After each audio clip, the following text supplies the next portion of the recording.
اعوذ باللہ من الشیطان الرجیم بسم اللہ الرحمن الرحیم۔ ادغام یرملون کا دوسرا سبق ادغام مع الغنہ، مطلب اس سے پہلے جو سبق اپلوڈ کیا گیا تھا آپ حضرات بھی دیکھے ہوئے ہوں گے، وہ سبق تھا ادغام بلا غنہ، یعنی مطلب غنہ کے ساتھ ملا کر پڑھیں، غنہ کے بغیر پڑھیں گے۔ اب ادغام مع الغنہ یعنی مطلب غنہ کے ساتھ ملا کر پڑھنے والا سبق پڑھیں گے۔ جیسے یہاں دیکھیں تنوین نون ساکن کے بعد حرفین معلوم میں سے یا و میم نون یومن دوسرے کلمے میں آئے تو غنہ کے ساتھ ملا کر پڑھیں گے، اس کو ادغام ناقص بھی کہتے ہیں۔ یہاں یرملون میں سے 4 حروف نکلے ہوئے ہیں، پچھلی ویڈیو میں پورا تفصیل کے ساتھ سمجھا دیا ہوں۔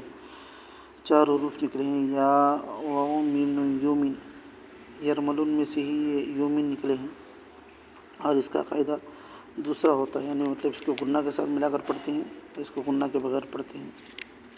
اس کو ادغام بلا غنہ اور ادغام تام بھی کہتے ہیں، اور اس کو ادغام مع الغنہ اور ادغام ناقص بھی کہتے ہیں۔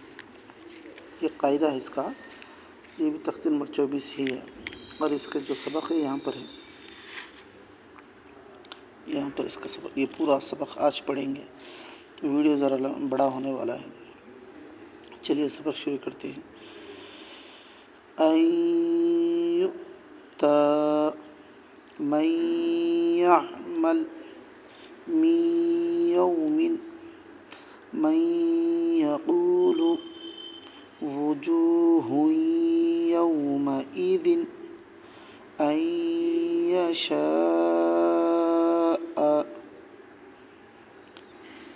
الہا واحدا رحیم ودود ان وہبت من ورائہم جنات وعیون من وعد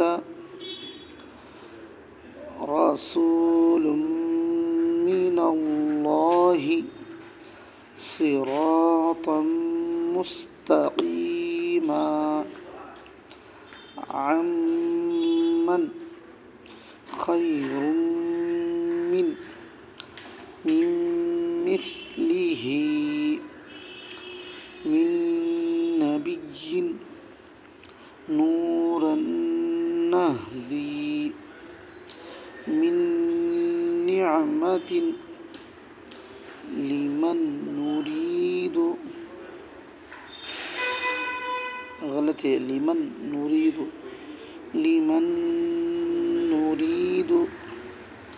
فمن نکث من ناصرین۔ اگر اسی ویڈیو میں اس کی ہجے کریں گے تو ویڈیو لمبا ہو جائے گا۔ اور ادغام میم، ادغام واو، ادغام میم، ادغام یا ہے، ادغام یا، ادغام واو، ادغام میم، ادغام نون، یہ یرملون ہے اصل میں۔ یا واو میم نون یرملون میں سے یومن نکلا ہوا ہے، یہ یومن ہے اصل میں۔ اب یہاں پر یا لکھا ہوا، ادغام یا لکھا ہوا، تو یہاں پر یا کے قاعدے آئیں گے۔ نون ساکن کے بعد یا ہے، نون ساکن کے بعد یا ہے۔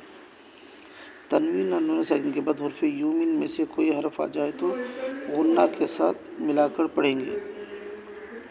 یہ رہا آج کا سبق۔